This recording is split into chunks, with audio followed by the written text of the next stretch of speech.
sa akin sa Senado o sa bahay o kung saan man. Ang ledger naman ni Luy, kung saan nakatala, di umano, ang mga komisyon na akin natanggap mula kay Ginang Quazon, kung ito po ay susumayin, ay hindi po aabot ng 50 million pesos.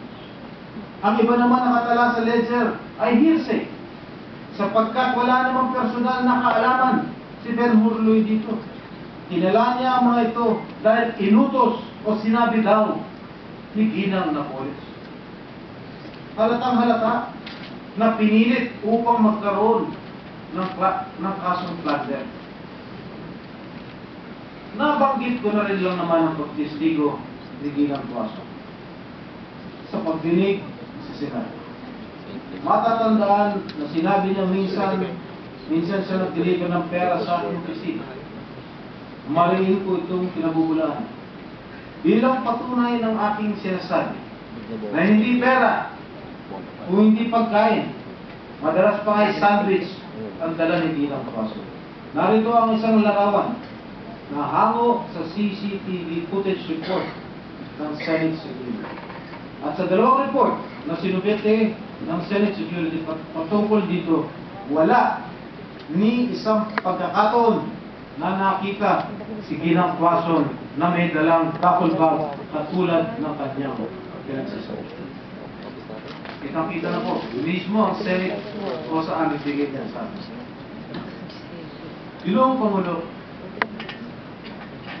wala na pong nagaganap patungkol sa aking kasong pinaharap.